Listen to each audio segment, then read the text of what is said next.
Hi friends, ಧರ್ಮದ ಸ್ಥಳವೆಂದೇ ಖ್ಯಾತಿಯಾದ ಧರ್ಮಸ್ಥಳದಲ್ಲಿ ನಡೆದ ಅನ್ಯಾಯ ಎಂತದ್ದು ಗೊತ್ತಾ? ಸೌಜನ್ಯ ಪ್ರಕರಣವನ್ನು ಇಷ್ಟು ಸಲೀಸಾಗಿ ಮುಚ್ಚಿ ಹಾಕಿದ್ದಾದ್ರು ಯಾರು? ಪೊಲೀಸರೇ ಸಾಕ್ಷ್ಯ ನಾಶ ಮಾಡಿ ನಕಲಿ ಸಾಕ್ಷ್ಯ ಸೃಷ್ಟಿಸಿದ್ರ? ಮೆಡಿಕಲ್ ಎವಿಡೆನ್ಸ್ ಅನ್ನು ಮುಚ್ಚಿ ಹಾಕಲಾಯ್ತಾ? ರಾಕ್ಷಸರನ್ನು ರಕ್ಷಿಸುತ್ತಿದ್ದ ಪ್ರಭಾವಿ ಯಾರು? ಅರೆಸ್ಟ್ ಆಗಿದ್ದ ಒಬ್ಬ ಆರೋಪಿಯೂ ರಿಲೀಸ್ ಆಗಿದ್ದಾನೆ.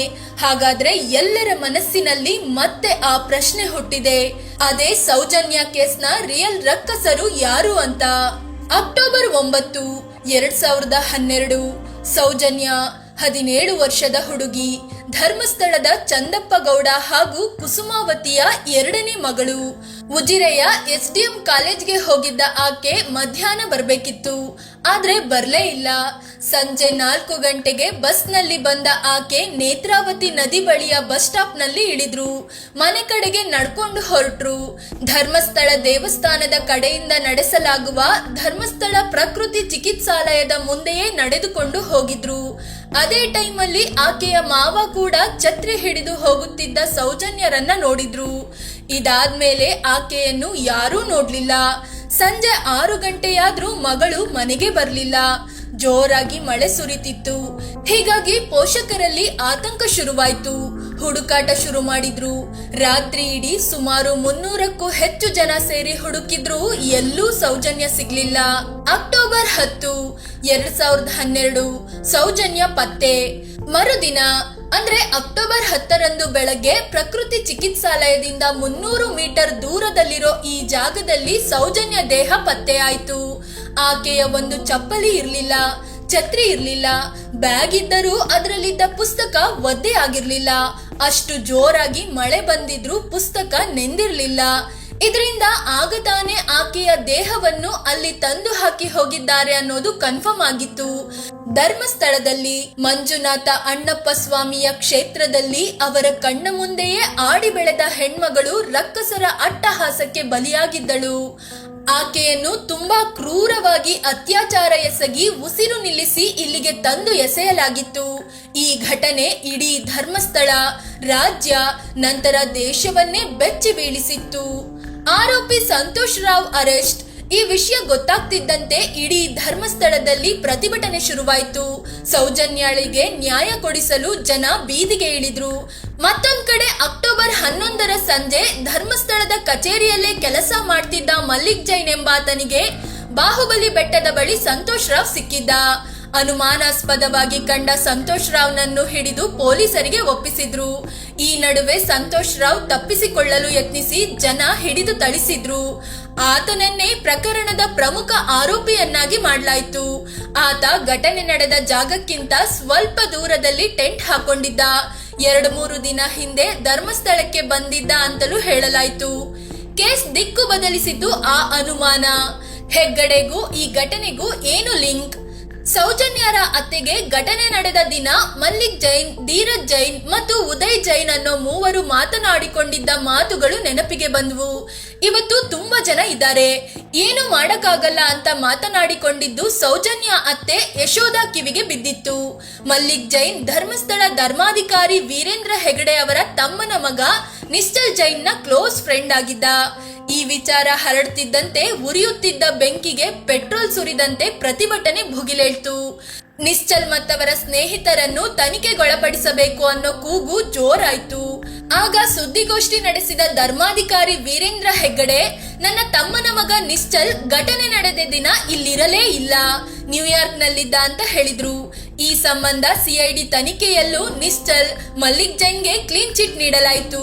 ಇಡೀ ಧರ್ಮಸ್ಥಳದಲ್ಲಿ ದೊಡ್ಡವರು ಎನಿಸಿಕೊಂಡವರು ಧರ್ಮಾಧಿಕಾರಿ ವೀರೇಂದ್ರ ಹೆಗ್ಗಡೆ ಅವರು. ತಮ್ಮ ನೆಲದಲ್ಲಾದ ಈ ಅನ್ಯಾಯಕ್ಕೆ ನ್ಯಾಯ ಕೊಡಿಸಲು ಅವರೇ ಮುಂದೆ ನಿಂತು ಹೋರಾಡಬೇಕಿತ್ತು.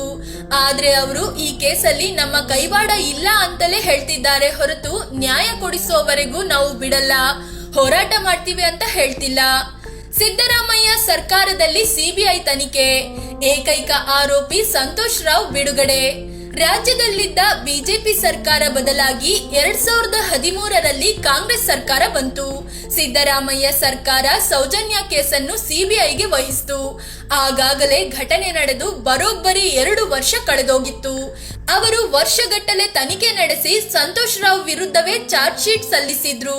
ಆದ್ರೆ ಹಲವು ಸಾಕ್ಷ್ಯಾಧಾರಗಳನ್ನು ಪರಿಗಣಿಸಿದ ಕೋರ್ಟ್ ಆತನನ್ನು ಬಿಡುಗಡೆ ಮಾಡಿದೆ. ಅದಕ್ಕೂ ಕೆಲವೊಂದು ಕಾರಣಗಳಿವೆ. ಅವುಗಳಂದ್ರೆ ಆರೋಪಿ ಸಂತೋಷ್ ರಾವ್ ಅರೆಸ್ಟ್ ವೇಳೆ ಸಂಗ್ರಹಿಸಿದ ಪಂಚೆಯಲ್ಲಿ 6 ಕೂದಲು ಸಿಕ್ಕಿದ್ದು, ಅದರಲ್ಲಿ 1 ಮಾತ್ರ ಆತನದ್ದು, ಉಳಿದಿದ್ದು ಬೇರೆಯವರದ್ದು. ಸಂತೋಷ್ ರಾವ್ಗೆ ಗುಪ್ತಾಂಗದಲ್ಲಿ ಫಿಮೋಸಿಸ್ ಅನ್ನೋ ಕಾಯಿಲೆ ಇದೆ. ಇಂಥವರು ಅಪ್ರಾಪ್ತ ಹುಡುಗಿಯೊಂದಿಗೆ ಲೈಂಗಿಕ ಕ್ರಿಯೆ ನಡೆಸಿದ್ರೆ ಗುಪ್ತಾಂಗದಲ್ಲಿ ಗಾಯವಾಗಬೇಕು. ಆದ್ರೆ ಆರೋಪಿಯ ಗುಪ್ತಾಂಗದಲ್ಲಿ ಯಾವುದೇ ಗಾಯಗಳಾಗಿಲ್ಲ. ಅರೆಸ್ಟ್ ವೇಳೆ ಆರೋಪಿಯ ಮೈಯಲ್ಲಿ 17 ಗಾಯಗಳಿದ್ವು. ಇವೆಲ್ಲವೂ ಕೃತ್ಯ ಎಸಗುವಾಗ ಆದ ಗಾಯಗಳು ಅನ್ನೋದು ಪೊಲೀಸರ ವಾದ. ಆದ್ರೆ ಸಂತೋಷ್ ರಾವ್ ಅರೆಸ್ಟ್ ಆಗುವಾಗ ಜನರು ಹಲ್ಲೆ ನಡೆಸಿದ್ರು. ಆ ಗಾಯಗಳು ಅದರಿಂದಲೇ ಆಗಿದ್ದು ಅಂತ ಸಂತೋಷ್ ಪರ ವಕೀಲರು ವಾದಿಸಿದ್ರು. ಸೌಜನ್ಯ ಕೈ ಉಗುರಿನಲ್ಲಿ ಆರೋಪಿ ಸಂತೋಷ್ ರಾವ್ನ ಚರ್ಮವಾಗಲಿ DNA ಆಗಲಿ ಪತ್ತೆಯಾಗಿಲ್ಲ. ಸಂತೋಷ್ ದೇಹ ಮತ್ತು ಬಟ್ಟೆಯಲ್ಲಿ ಸೌಜನ್ಯಾಳ ಕೂದಲಾಗಲಿ ರಕ್ತದ ಕಲೆಯಾಗಲಿ ಪತ್ತೆ ಆಗಿಲ್ಲ. ಸಂತೋಷ್ ಹಲವು ದಿನಗಳಿಂದ ಧರ್ಮಸ್ಥಳದಲ್ಲಿದ್ದ ಅನ್ನೋದಕ್ಕೆ ಸೂಕ್ತ ಸಾಕ್ಷ್ಯಗಳು ಸಿಕ್ಕಿಲ್ಲ. ಆತ ಧರ್ಮಸ್ಥಳಕ್ಕೆ ಬಂದಿದ್ದೇ ಅಕ್ಟೋಬರ್ 11ರಂದು. 2 ದಿನ ಹಿಂದೆಯೇ ಬಂದು ಟೆಂಟ್ ಹಾಕಿಕೊಂಡಿದ್ದ ಅನ್ನೋದಕ್ಕೆ ಸೂಕ್ತ ಸಾಕ್ಷ್ಯ ಇಲ್ಲ. ಆ ಟೆಂಟ್ ನೋಡಿದವರೂ ಇಲ್ಲ. ಅದನ್ನು ಪೊಲೀಸರೇ ತಂದು ಇಟ್ಟಿದ್ದು ಅನ್ನೋದು ಸಂತೋಷ್ ಪರ ವಕೀಲರ ವಾದ. ಆರೋಪಿ ಸಂತೋಷ್ ಕೋರ್ಟ್ನಲ್ಲಿ ತಪ್ಪೊಪ್ಪಿಕೊಳ್ಳಲಿಲ್ಲ. ಪೊಲೀಸರು ಬಲವಂತವಾಗಿ ಒಪ್ಪಿಕೊಳ್ಳುವಂತೆ ಮಾಡಿದ್ದಾರೆ ಅಂತ ಹೇಳಿಕೆ ನೀಡಿದ್ದ. ಈ ಎಲ್ಲ ಕಾರಣಗಳಿಂದ ಆರೋಪಿ ಸಂತೋಷ್ ರಾವ್ ಬಿಡುಗಡೆಯಾಗಿದ್ದಾನೆ. ಸೌಜನ್ಯಗೆ ನ್ಯಾಯ ಸಿಗದಿರಲು ಕಾರಣವೇನು? ಫ್ರೆಂಡ್ಸ್, ಇಂಥ ಪ್ರಕರಣಗಳಲ್ಲಿ ಘಟನೆ ನಡೆದ ದಿನ, ಅದರ ಮರುದಿನ ನಡೆಯೋ ತನಿಖೆ ತುಂಬಾ ಮುಖ್ಯವಾಗಿರುತ್ತೆ. ಇಡೀ ಕೇಸ್ ಆ 2 ದಿನಗಳ ಮೇಲೆ ಡಿಪೆಂಡ್ ಆಗುತ್ತೆ. ಕೇಸ್ ತಗೊಳ್ಳೋ ಪೊಲೀಸ್, ಫಾರೆನ್ಸಿಕ್ ತಜ್ಞರ ಪಾತ್ರ ತುಂಬಾ ಮುಖ್ಯವಾಗುತ್ತೆ.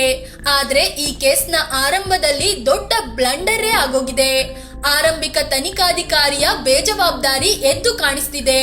ಅವುಗಳು ಯಾವುದು ಅಂದ್ರೆ, ದೇಹ ಪತ್ತೆಯಾದ ವಿಚಾರ ಗೊತ್ತಾದ ಕೂಡಲೇ ಸ್ಥಳಕ್ಕೆ ಬಂದ ಪೊಲೀಸರು ವಿಡಿಯೋಗ್ರಫಿಯನ್ನು ಎಕ್ಸ್ಪರ್ಟ್ ಕೈಲಿ ಮಾಡಿಸಿಲ್ಲ.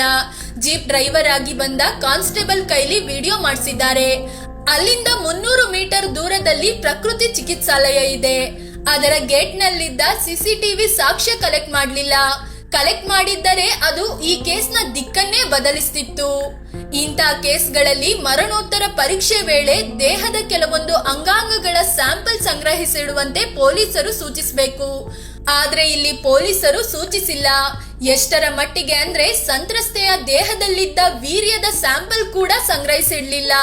ಸಂತ್ರಸ್ತೆಯ ಮತ್ತೊಂದು ಚಪ್ಪಲಿ, ಛತ್ರಿಯನ್ನು ಸಂಗ್ರಹಿಸಲೇ ಇಲ್ಲ. ಇದನ್ನೆಲ್ಲ ನೋಡಿದ್ರೆ ಒಬ್ಬ ಇನ್ಸ್ಪೆಕ್ಟರ್ ಆದವರಿಗೆ ಇವೆಲ್ಲ ಗೊತ್ತಾಗ್ಲಿಲ್ವಾ? ಅಥವಾ ಎಲ್ಲವೂ ಗೊತ್ತಿದ್ದು ಗೊತ್ತಿಲ್ಲದಂತೆ ಇರಲು ಮೇಲಿಂದ ಸೂಚನೆ ಬಂದಿತ್ತಾ? ಕೆಲವೊಂದು ಸಾಕ್ಷ್ಯಗಳನ್ನು ಪೊಲೀಸರೇ ಬೇಕಂತ ಪ್ಲಾಂಟ್ ಮಾಡಿದ್ರ ಅನ್ನೋ ಅನುಮಾನ ಮೂಡುತ್ತೆ. ಅಷ್ಟೇ ಅಲ್ಲ, ನಮ್ಮ ಮಗಳಿಗೆ ಹೀಗಾಗಿದೆ ಅಂತ ಸೌಜನ್ಯ ಪೋಷಕರು ಧರ್ಮಾಧಿಕಾರಿ ವೀರೇಂದ್ರ ಹೆಗಡೆ ಅವರ ಬಳಿ ಹೋಗಿ ಹೇಳಿದ್ರು. ಆಗ ಖುದ್ದು ವೀರೇಂದ್ರ ಹೆಗಡೆ ಅವರೇ ಗೃಹ ಸಚಿವರಾಗಿದ್ದ ಆರ್ ಅಶೋಕ್ಗೆ ನೇರವಾಗಿ ಕರೆ ಮಾಡಿದ್ರು. ಈ ಪ್ರಕರಣದ ತನಿಖೆಯನ್ನು ಗಂಭೀರವಾಗಿ ಪರಿಗಣಿಸುವಂತೆ ಸೂಚಿಸಿದ್ರಂತೆ. ಇಷ್ಟೆಲ್ಲ ಮಾಡಿದ್ರು ಪೊಲೀಸರು ಇಷ್ಟು ಕೇರ್ಲೆಸ್ ಮಾಡಿದ್ರ ಅನ್ನೋದು ಪ್ರಶ್ನೆಯಾಗಿ ಉಳಿದಿದೆ. ನಿಜವಾದ ರಾಕ್ಷಸರು ಯಾರು? ಪ್ರಕರಣದ ಆರೋಪಿ ಸಂತೋಷ್ ಅಲ್ಲ ಅಂದ್ರೆ ನಿಜವಾದ ರಾಕ್ಷಸರು ಯಾರು? ದೈವನಾಡಿನಲ್ಲಿರೋ ರಕ್ಕಸರು ತಪ್ಪಿಸಿಕೊಂಡಿದ್ದು ಎಲ್ಲಿ ಅನ್ನೋ ಪ್ರಶ್ನೆ ಮೂಡುತ್ತೆ. ಈ ಕೇಸ್ನಲ್ಲೀಗ ಅಪರಾಧಿ ಬಿಡಿ, ಆರೋಪಿಗಳು ಕೂಡ ಇಲ್ಲ. ಘಟನೆ ನಡೆದು 11 ವರ್ಷವಾದ್ರೂ ಇನ್ನೂ ಆ ದುಷ್ಟ ಕೀಟಗಳು ಹೊರಗೆ ಆರಾಮಾಗಿ ಓಡಾಡ್ಕೊಂಡಿವೆ. ಮೊದಲೆಲ್ಲ ಹಿಂದೂ ಸಂಘಟನೆಗಳಲ್ಲಿ ಗುರುತಿಸಿಕೊಂಡು ಬಂದಿದ್ದ ಮಹೇಶ್ ಶೆಟ್ಟಿ ತಿಮರೋಡಿ ಮಾತ್ರ ನ್ಯಾಯ ದೊರಕಿಸಿಕೊಡೋವರೆಗೆ ಬಿಡೋದಿಲ್ಲ ಅಂತ ಪಟ್ಟು ಹಿಡಿದಿದ್ದಾರೆ. ಮೊದಲಿನಿಂದಲೂ ಈ ಕೇಸ್ ಜೀವಂತವಾಗಿರಿಸಿದ್ದು ಕೂಡ ಇವರೇ. ಈಗ ಮತ್ತೊಂದು ಹಂತದ ಹೋರಾಟಕ್ಕೆ ರೆಡಿಯಾಗಿದ್ದಾರೆ. ಆದ್ರೆ ಆ ಭಾಗದಲ್ಲಿ ದೊಡ್ಡ ದೊಡ್ಡ ಹಿಂದೂ ನಾಯಕರು, ರಾಜಕಾರಣಿಗಳಿದ್ದು ಒಬ್ಬರ ಬಾಯಲ್ಲೂ ಈ ಮಾತು ಬಾರದೇ ಇರೋದು ವಿಪರ್ಯಾಸವಾಗಿದೆ. ಸದ್ಯ ಸೌಜನ್ಯ ಕುಟುಂಬಸ್ಥರು ಮತ್ತೆ ಸಿದ್ದರಾಮಯ್ಯ ಸರ್ಕಾರ ಮಧ್ಯ ಪ್ರವೇಶಿಸಬೇಕು, ಹೊಸದಾಗಿ ತನಿಖೆ ನಡೆಸಬೇಕು, ಕರ್ತವ್ಯ ಲೋಪವೆಸಗಿದ ಅಧಿಕಾರಿಗಳಿಗೆ ಶಿಕ್ಷೆ ನೀಡಬೇಕೆಂದು ಪಟ್ಟು ಹಿಡಿದಿದ್ದಾರೆ. ಫ್ರೆಂಡ್ಸ್, ಧರ್ಮಸ್ಥಳದಲ್ಲಿ ಧರ್ಮ ಇದೆ ಅಂತ ಎಲ್ಲೆಲ್ಲಿಂದಲೂ ಜನ ಹುಡುಕಿಕೊಂಡು ಬರ್ತಾರೆ. ಆದ್ರೆ ಆ ಧರ್ಮದ ಜಾಗದಲ್ಲಿ ನಡೆದ ಈ ಅನ್ಯಾಯಕ್ಕೆ ನ್ಯಾಯ ಸಿಕ್ಕಿಲ್ಲ. ಆ ಜೀವ ಹೋಗಿ 11 ವರ್ಷ ಆದ್ರೂ ಅದನ್ನ ತೆಗೆದವರು ಯಾರು ಅನ್ನೋದು ಪತ್ತೆ ಆಗಿಲ್ಲ. ಹೀಗಾಗಿ ಮಂಜುನಾಥ ಮತ್ತು ಅಣ್ಣಪ್ಪ ಸ್ವಾಮಿ ತಮ್ಮ ನ್ಯಾಯಾಲಯದಲ್ಲಿ ಆ ರಾಕ್ಷಸರಿಗೆ ತಕ್ಕ ಶಿಕ್ಷೆ ನೀಡಲಿ ಅನ್ನೋದು ನಮ್ಮ ಆಶಯ. ಈ ಬಗ್ಗೆ ನಿಮಗೇನ್ ಅನ್ಸುತ್ತೆ? ಸೌಜನ್ಯಾಗೆ ನಮ್ಮ ಈ ವ್ಯವಸ್ಥೆ ನ್ಯಾಯ ಕೊಡಿಸುತ್ತಾ? ಕಾಮೆಂಟ್ ಮಾಡಿ ನಿಮ್ಮ ಅಭಿಪ್ರಾಯ ಹೇಳಿ. ಅದೇ ರೀತಿ ನೀವಿನ್ನೂ ನಮ್ಮ ಚಾನೆಲ್ಗೆ ಸಬ್ಸ್ಕ್ರೈಬ್ ಆಗಿಲ್ಲ ಅಂದ್ರೆ ಈ ಕೂಡಲೇ ಆಗಿ ಪಕ್ಕದ ಗಂಟೆ ಗುರುತಿನ ಮೇಲೆ ಕ್ಲಿಕ್ ಮಾಡಿ.